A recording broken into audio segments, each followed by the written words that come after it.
Alright guys, down to 1 minute world. Ayan na naman tayo guys. Training na naman tayo, refresher ng BT natin, basic training natin para makabalik na naman tayo sa trabaho guys. Isa ito sa mga requirements ng ating company para sa kaligtasan natin sa barko. Ayan. Kasama na dyan yung personal survival techniques, firefighting, elementary first aid, tsaka yung personal safety and responsibility natin.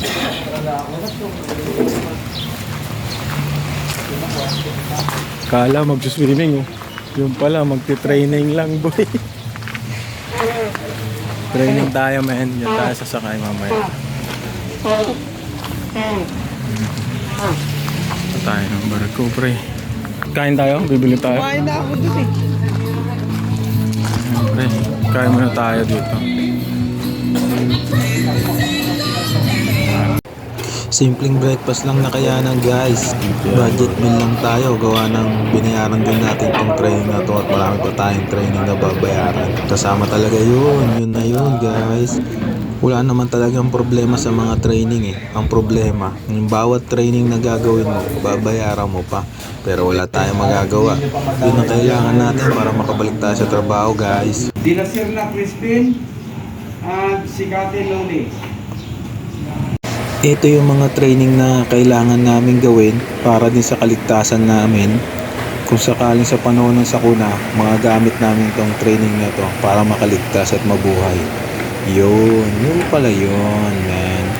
Siyempre, umalis tayo ng buo. Kailangan makabalik tayo ng buo at buhay at masigla. Kaya lang tayo aalis para kumita ulit, makapag-ipon. At ang pinakamahalaga sa lahat, makabayad ng utang. Yun. Alright guys, mamaya training tayo man.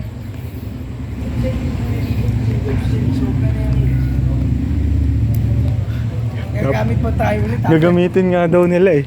After 5 years ulit tayo na. Huwag na natin ano. Antayin na natin sa Pasangala kami dati. masama nakakaya. Mukha ayaw magpairam ng iba.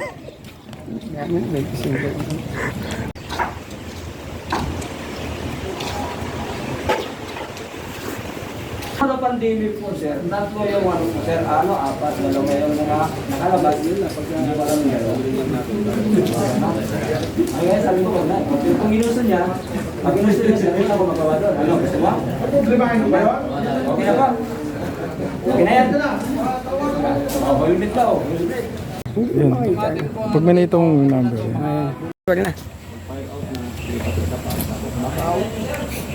Open the valve!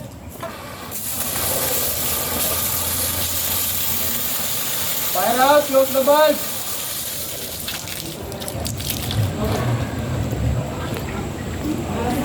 Melo. Fire out! Close the valve!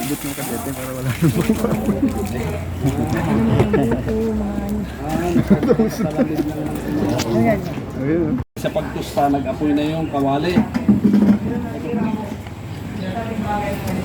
Kaya kung kayo may mabibili sa labas na ganitong fire blanket na pang ano, bumili kayo at pang ano nyo sa bahay.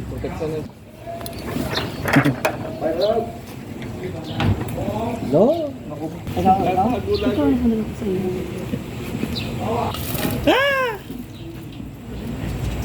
Ayos. PD. PD na. Okay. Okay. Kaya ba, tuwalya o basahan yung naano nyo, basahin nyo lang kasi hindi mga fire retardant yun, mga flammable ano pa rin yun. Basahin nyo lang, ayaano nyo na yun.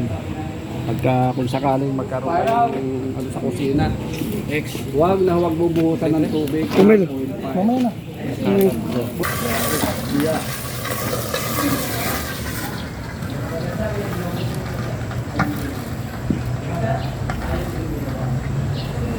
Fire out! Doris hat, sige kayo ng Doris hat. Balik yung guante. Tapos ang ano niya, tuhod at tuhod.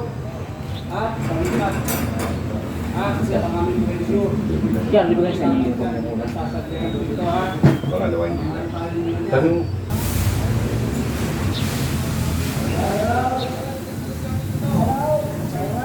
Out! Okay. sa pag-pakilang. Kainan sa hangin, walang pakero, sa buong swimming pool, masaya. Pagkatas na kainan doon sa likod, sa open deck ng museum. Ito na po.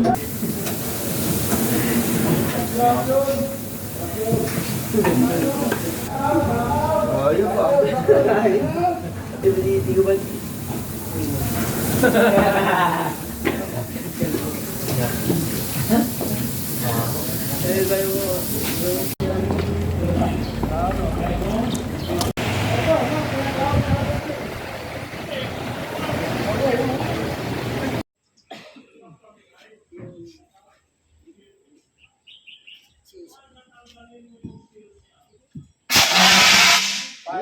Sweep the sweep. Ang galing. Hindi siguro makanina, hindi mo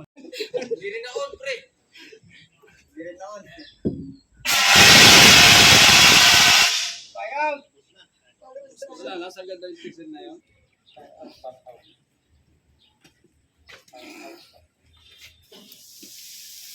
Forward!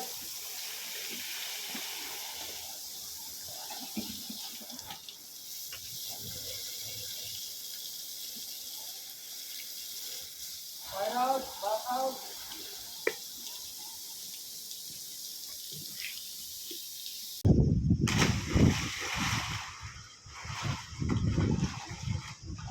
Tubig para hindi ka mag-bounce. Sa ibabaw lang ng tubig. Yan! Very good!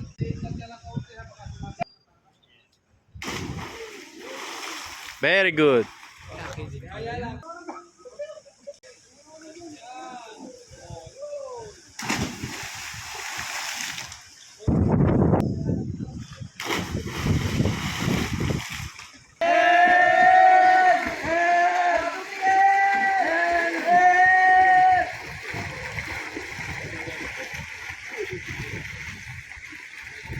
Okay.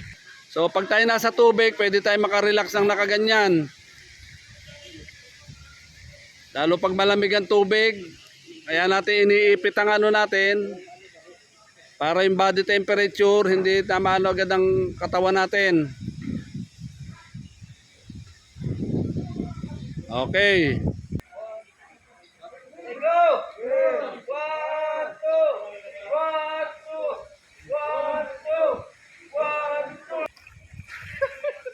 Wag na kayo kikilos pagka nakaano kayo.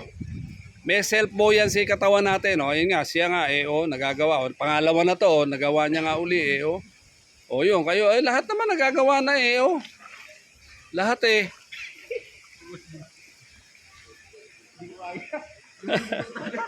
si Ma'am nga, tamo nakatulog na, Papaiwan na 'yan. Ang outing ng mga seaman. Yan, ang swimming pool, ang outing ng mga seaman. Alright guys, yun lang. Dan the One Meets World for today's video. Hindi na natin nakuwanan yung mga ibang activities na ginawa namin, pero lahat in-actual namin lahat ng mga training na ginawa namin dyan. Dahil nga ako lang ang nagkukuha ng video, hindi ko na din nakuha ng gawa ng basa sa mga water activities. Pero salamat pa rin sa nanonood. Dan the One Meets World.